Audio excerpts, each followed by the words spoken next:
Welcome to আমার রান্নাঘর। আজ আমি বানাবো হিংচে শাকের পাকোড়া। হিংচে শাক পাকোড়া বানানোর জন্য আমি এখানে নিয়েছি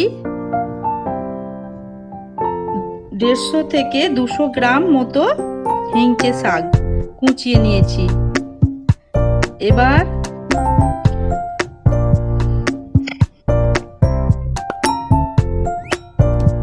পঞ্চাশ গ্রাম বেসন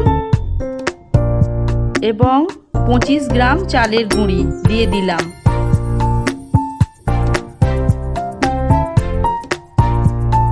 চালের গুঁড়ি দেওয়া হলো। এবার এখানে আমরা মশলা অ্যাড করব।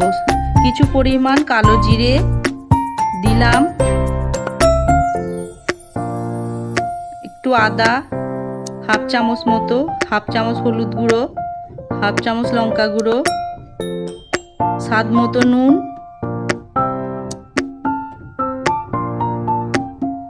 টেস্ট অনুযায়ী আপনারা নুন দিয়ে দেবেন। এবার দেব 2টো লঙ্কা কুচি, দিয়ে দিলাম একটা পেঁয়াজ কুচি। এবার এটাকে ভালো করে মাখাতে থাকবো। ভালো করে মাখিয়ে একটু জল দিয়ে একটু শক্ত করে মাখাতে হবে। একটু জল দিয়ে দিলাম। নুনটা একটু আমাকে কম লাগছিল, সেই জন্য আরেকটু দিলাম।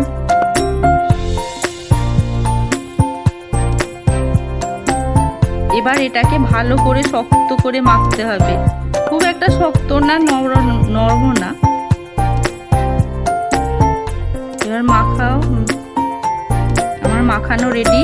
এবার কড়াই তেল দিলাম।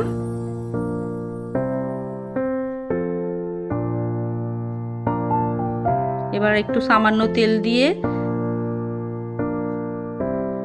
তেলটাকে গরম করে নেব।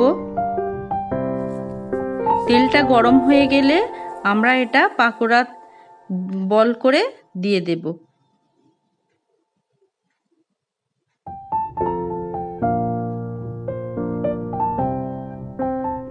গরম তেলে দিয়ে দিলাম। হাই মিডিয়াম ফ্লেম করে দেবেন।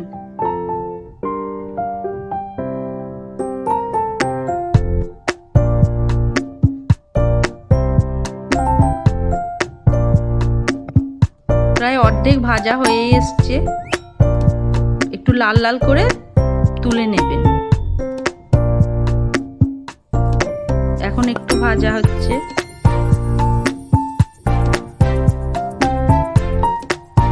এবার অনেকটা লাল হয়ে এসছে।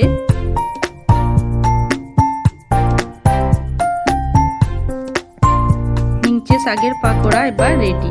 সার্ভ করে দিয়ে দিন। দেখুন বন্ধুরা, কত ভালো লাগছে। খেতেও খুব টেস্টি হবে।